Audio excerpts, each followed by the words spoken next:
இந்த பேய் பிசாசு தீய சக்திகள் பாதிப்பு உடம்புலயே இருந்து ஏவல் இருந்துட்டு உடம்பை உருக்கிக்கிட்டு இருக்கு, ரத்தத்தை குடிச்சிட்டு இருக்கு, அவங்களுக்கு வந்து அவங்க உடம்புலயே வந்து உடம்பை உருக்கி எடுத்துட்டு இருக்கு அப்படின்னா அப்படி உள்ளவங்களுக்கு உண்டான மூலிகை வித்தை, மூலிகை தைல வித்தை.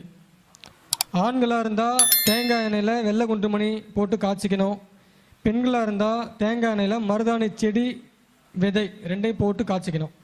இதை காய்ச்சி அவங்களோட பிறப்புறுப்பில் இந்த தைலத்தை தடவிட்டாங்க அப்படின்னா தீய சக்திகளோட பாதிப்பு, பேய் பிசாசு, செய்வினை, பில்லி சூன்யம், மோகினி பாதிப்பு, உடம்புல ஏதாவது ஒரு ஏவல் இருக்குது, ஏதாவது உடம்புல ஒரு பேய் பிடிச்சிச்சு போகவே மாட்டேங்குதுன்னா இந்த தைலத்தை வந்து தேய்ச்சா சரியாயிடும். ஆண்களாக இருந்தாலும் சரி, பெண்களாக இருந்தாலும் சரி.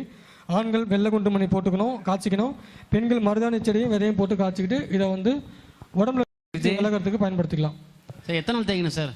ராத்திரில படுத்தா அமுக்கலாம் பேய் மாதிரி வந்து அழுத்திட்டு போகுதுன்றாங்க. எண்ணெய் இல்லை ஜி, என்கிட்ட வர கஸ்டமர் ஜி. சரி, அவங்களுக்கு கருங்காலி இதுதான் தாயத்து போட்டு கொடுத்தேன். இவங்களுக்கு இந்த எண்ணெயை செஞ்சு கொடுக்கலாமா? கொடுக்கலாம். சரிங்க குருஜி. சார் எத்தனை நாள் தேய்க்கணும் சார்? அதை சரியாக தேய்க்கணுமா இல்லை சரியான வரைக்கும் தேய்ச்சிங்க. டெய்லி தூங்கும் போது தடவைங்க. சரி.